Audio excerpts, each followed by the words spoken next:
Hey, what's up, everybody? This is Charles, and I welcome you guys to another episode of the Dreamerspro Show, where we cover everything from sports, hot topics, classic debates, entertainment, and where we give you guys a fresh perspective on things and how we see them. And today we got an interesting episode for you guys. Got a lot of things we want to cover, so you want to make sure you stick around all the way to the end. But before we do that, make sure you go ahead and hit the like button, hit the subscribe button, and hit the notification bell to be notified whenever we drop our content. Anyway, let me get into this topic here. So we all know that ESPN has been mired in drama for what seems like for months now, right? We've been covering this network for the last, let me say, 3-4 months. First, it started with the Rachel Nichols and Maria Taylor story. Where did that come from? A number of years ago, I think 2 years ago in the Orlando bubble, Rachel Nichols was having a private conversation. She didn't realize that her microphone was still turned off. She was recorded saying some things about Maria Taylor, and then that created a firestorm. People started taking sides. That was the first thing. Then Maria Taylor ultimately ended up departing from the network. Why?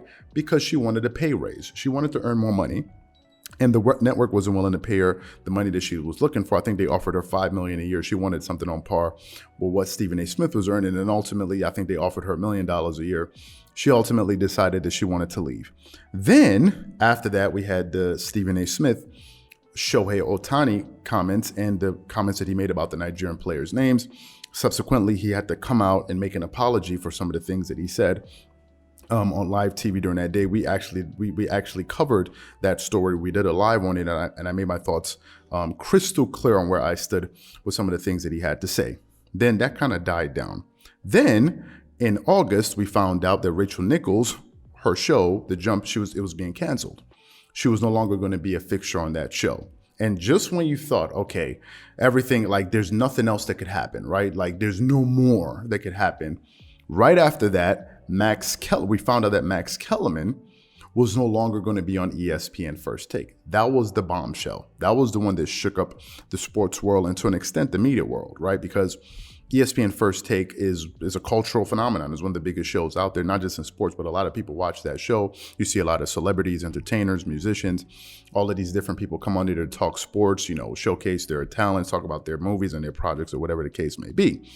Then Max Kellerman ended up leaving the show, and ultimately he ended up getting his own show called This Just In. I've caught a few bits and pieces of it, not really a fan of it. I'm not really watching it as much, but I'm not watching that many sports shows, to be honest with you, probably with the exception of Undisputed. That's probably the main one that I'm watching. But now it looks as if we finally know where all of this was heading, because a lot of us out here, we're scratching our heads. We're trying to understand where exactly is all of this going, right? And it looks as if this thing is leading somewhere. And in a recent article I read from the New York Post, I want to read some of the things that they said in this article, and I'm going to explain some of it here. And the headline of the article is Mike Greenberg, Stephen A. Smith are the winners in ESPN's drama-filled NBA shakeup. It says Mike Greenberg will replace Taylor as the top host of NBA Countdown, according to sources, meaning he will be on point for the coveted position of hosting the NBA Finals. Greenberg will be joined by Stephen A. Smith, Michael Wilbon, Jalen Rose, and Magic Johnson for the biggest games, sources said. ESPN, which declined comment, is banking on some of its biggest names to bring Panche to its top pregame show, which is often compared to TNT's legendary Inside the NBA. In its 2 decades of owning rights to NBA games, ESPN has continually made changes to its top studio show. Greenberg is one of the faces of ESPN.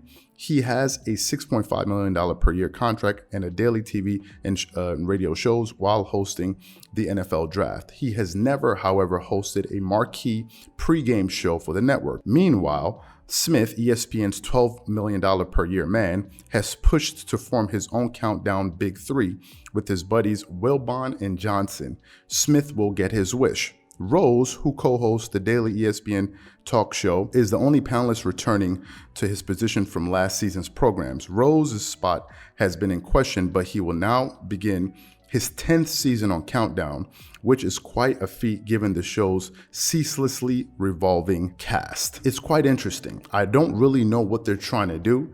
Definitely when they decided to remove Max Kellerman from ESPN First Take, it looked like they were trying to shake things up. Stephen A. Smith came out and publicly said that he wanted to shake things up.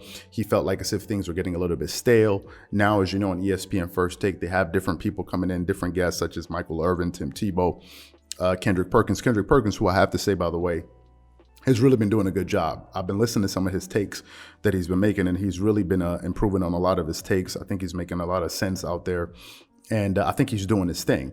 But as far as ESPN First Take is concerned, it looks as if Stephen A. Smith is going to be the main fixture of that program. However, there's another article in which I read, which brought up another point, and they asked the question: is ESPN the network heading in an all-male direction? And I want to read a little bit some of the things that I got from there. And I got this article from sportsmediawatch.com. It says, after pitting two women against each other for the hosting role, ESPN will debut an all-male studio team for the NBA this year. Mike Greenberg has been named ESPN's primary NBA studio host beginning this season, filling a role that was occupied by Maria Taylor last season and originally given to Rachel Nichols in 2019. Greenberg will work with Stephen A. Smith, Michael Wilbon, Jalen Rose, and occasionally Magic Johnson in ESPN's first all-male NBA studio since 2013. The group will host on Fridays, Saturdays, and Sundays and throughout the playoffs. ESPN used female studio hosts dating back to 2013 when Sage Steele took over the role. Steele was replaced mid-season by Michelle Beadle in 2017. Beadle was dropped in 2019 and replaced by Rachel Nichols, who was replaced mid-season in 2020 by Taylor. ESPN still has several female studio hosts on its payroll, including NBA Today host Malika Andrews, former Countdown host Doris Burke, and the perennial passed over Cassidy Hepburn. So by reading some of these things in this article, I think they do make a point. I think they do make a point, and here's why. I've noticed in some of these sports media companies that they've been trying to experiment with women on TV. I've noticed that, especially ESPN, they brought in female panelists. In some cases, they'll have like ESPN First Take, it'll be all women. And I think they were trying to experiment with that. For whatever reason, it seems as if maybe they're deciding to go in a different direction. Maybe the initial idea was they were trying to attract the female audience. I don't know anymore. But to me, I think this article does bring up a point. It doesn't bring up a fact, but it does bring up a point that some of us can consider. So some of the questions that I have for you are this as we close here. The question is, where do you think all of this is going? Right? Where do you think all of this is going? Do you think ESPN is trying to do a major rebranding work, or do you think that they're still in experimental mode? They're still trying to figure things out. That's the first question. And do you think these decisions will work? Do you think these different shakeups that they're doing right now, do you think it will work down the road? Whatever you guys think, please leave your thoughts and comments in the comment section below. Again, if you enjoyed the video, be sure to make sure you go ahead and hit the like button, hit the subscribe button, and hit the notification bell to be notified whenever we drop our content. Once again, this is Charles here from Dreamerspro, wishing you guys an amazing day and catch you guys on the next episode. Peace.